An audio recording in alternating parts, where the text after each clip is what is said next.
Waalaikumsalam Bu Rina. Apa kabarnya hari ini? Alhamdulillah. Sehat ya Ibu ya? Sehat. Bagaimana dengan Ibu? Alhamdulillah saya juga sehat. Alhamdulillah. Ya. Nah, baik Ibu, sebelum kita melakukan coaching mungkin ya, nanti saya akan mengajukan beberapa pertanyaan kepada Ibu. Ya. Oke.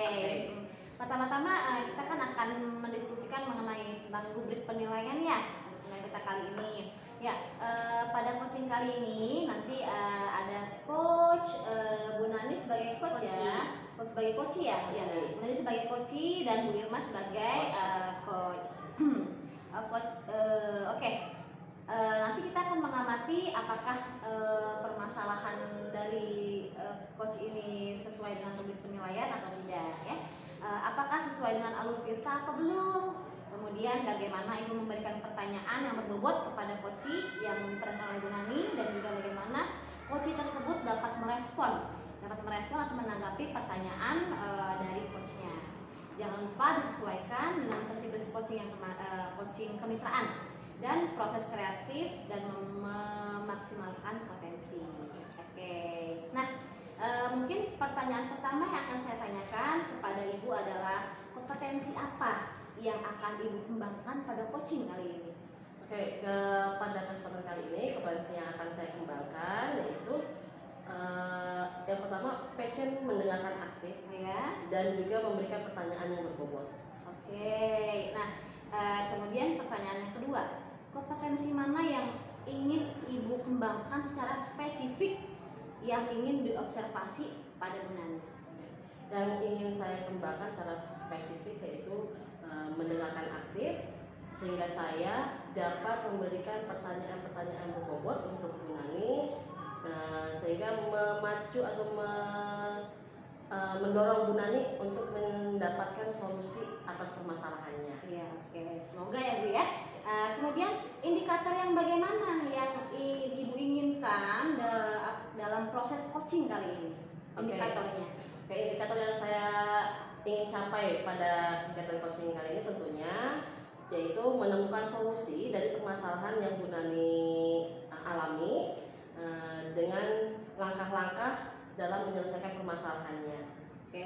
Oke, baiklah Ibu, mungkin itu beberapa pertanyaan yang ingin saya ajukan. Kemudian lebih lanjutnya Ibu akan melakukan coaching terhadap coachee. Dipersilakan Ibu, terima kasih banyak untuk waktunya. Dilanjutkan dengan Ibu Nani. Oke, terima kasih Bu Nani. Ya, baik Ibu. Halo Bu Nani, apa kabar? Oke. Baik. Kemarin Bu Nani meminta waktu ke saya untuk berbincang-bincang. Nah, kebetulan hari ini saya alhamdulillah punya waktu Bu. Nah, yang ingin saya apa yang ingin Ibu bicarakan dengan saya gitu? Begini Bu, sebenarnya saya tuh sudah dari kemarin-kemarin ingin menanyakan hal ini kepada Ibu. Ini saya ada sedikit permasalahan Bu di kelas. Nah, ketika pelajaran saya itu si anak itu ketika saya beri tugas itu hanya sedikit sekali Bu yang mengumpulkan. Jadi mungkin dari satu kelas itu hanya setengahnya yang mengumpulkan tugas itu. Nah, kemudian pada saat pembelajaran juga si anak ini kurang antusias dalam belajar. Nah, kira-kira Bu Irma bisa memberikan solusinya bagaimana dalam permasalahan tersebut? Oke. Ketika Ibu memberikan pembelajaran di kelas, metode apa yang telah Ibu berikan kepada anak-anak? Sebentar ya Bu, mungkin saya ingat-ingat lagi karena selama ini saya tuh lebih banyak menggunakan metode ceramah Bu. Jadi si anak itu lebih banyak mendengarkan gitu, seperti itu Bu. Dan menurut Ibu, apakah ketika Ibu menggunakan metode ceramah, anak-anak terlihat antusias dalam pembelajaran? Tidak Bu, justru si anak ini malah terlihat pasif. Jadi tidak semangat karena mungkin terlalu bosan mendengarkan saya bercerita terus seperti itu. Lalu Ibu melihatnya selain metode ceramah, metode apa lagi yang pernah Ibu lakukan dalam pembelajaran? Selain metode ceramah, apakah Ibu pernah mencoba metode-metode yang lain?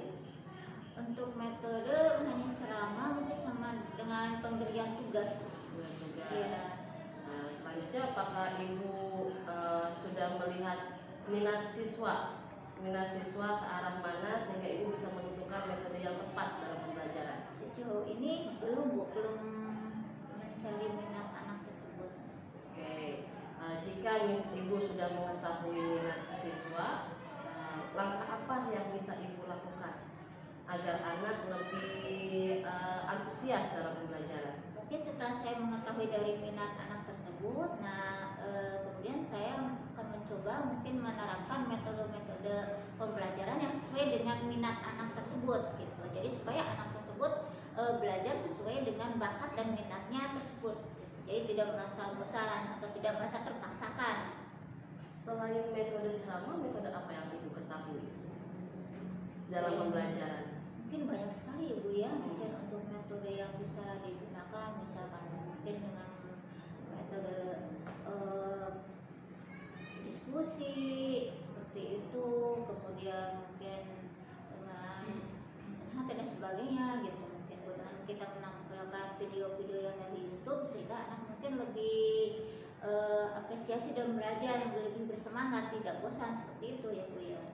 Oke, tadi ibu sudah menyebutkan beberapa metode metode alternatif yang bisa ibu lakukan untuk memperbaiki pembelajaran ibu. Nah, selanjutnya apakah ibu melihat anak-anak dalam mengerjakan tugas itu mengalami kesulitan? Iya Bu, mengalami kesulitan dalam pemberian tugas, kemudian melaksanakannya juga anak-anak merasa kesulitan. Bagaimana dengan tugas yang ibu berikan, bentuknya seperti apa? Selama ini tugasnya yang saya berikan itu banyak sekali Bu. Dalam, Jumlahnya terlalu banyak, jumlah soalnya terlalu banyak.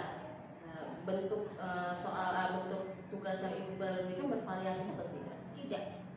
Jadi hanya satu macam saja tapi dengan jumlah yang banyak. Oke, menurut ibu bagaimana cara ibu agar anak tertarik dengan tugas-tugas yang ibu berikan? Mungkin untuk kedepannya supaya anak tertarik itu tidak membebani siswa dengan tugas yang cukup banyak. Kemudian mungkin nanti untuk tugas saya akan berikan tugas yang sesuai dengan minat dan bakatnya si anak tersebut. Oke, betul sekali ya Bu ya. Ya, kita dalam pembelajaran harus melihat bagaimana minat dan keinginan siswa dalam pembelajaran seperti itu.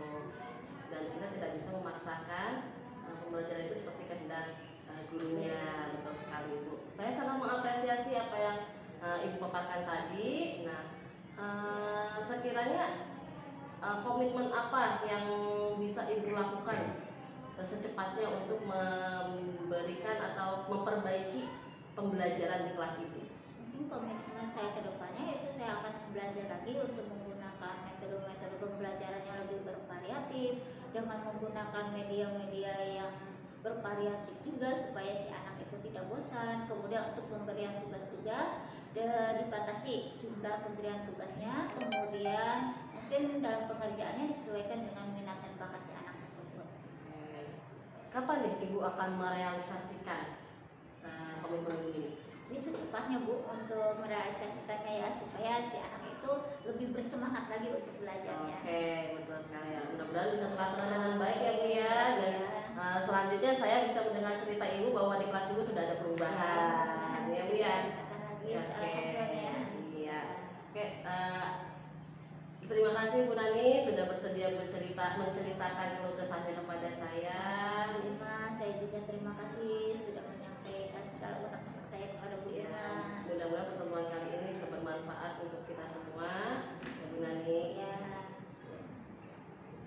Oke, itulah tadi coaching antara Bu Nani dengan Bu Irma ya.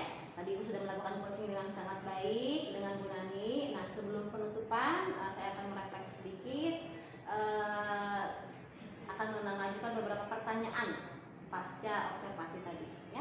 Yang pertama, apa saja yang sudah Ibu lakukan pada saat melakukan coaching terkait indikator ketercapaian yang ingin dicapai pada coaching kali ini? Oke, tadi saya sudah melakukan coaching dengan Bu Nani dan saya telah memberikan pertanyaan-pertanyaan yang berbobot dan mengarahkan Bu Nani untuk menemukan solusinya. Ya, oke Bu. menurut saya tadi sebagai observer ya, tadi proses coaching antara Bu Nani dengan Bu Irma itu sudah berjalan dengan baik. Kemudian proses alurnya juga sudah terlihat, alur ceritanya sudah terlihat jelas di sana, dan Ibu juga sudah memberikan atau berusaha menggali dengan pertanyaan-pertanyaan kepada Ibu Nani, sehingga Bu Nani nanti bisa menemukan solusi dari permasalahan-permasalahan yang ada. Juga coaching tadi juga sudah dilakukan sesuai dengan prinsip coaching yang baik. Pertanyaan terakhir ya Bu ya, sebelum kita tutup ya, yaitu kompetensi apa lagi yang ingin Ibu kembangkan berdasarkan coaching yang tadi Ibu lakukan dengan Bu Nani? Oke, kompetensi yang ingin saya kembangkan tentunya saya ingin lebih memahami bagaimana coaching yang baik tentunya sesuai dengan alur tirta, dan saya bisa mendengarkan dengan penuh sehingga saya bisa memberikan pertanyaan yang berbobot kepada coach saya Ya. dan sehingga dia bisa menemukan solusi atas permasalahannya. Ya, oke. Semoga Ibu ya, semoga dengan banyaknya kita mendengarkan juga bisa memberikan solusi dengan baik. Nah, semoga kedepannya Ibu bisa melakukan coaching yang jauh lebih baik lagi. Demikian observasi kita hari ini. Semoga bermanfaat. Terima kasih untuk Bu Irma, terima kasih untuk Bu Nani. Saya tutup dengan wassalamualaikum warahmatullahi wabarakatuh. Waalaikumsalam warahmatullahi wabarakatuh.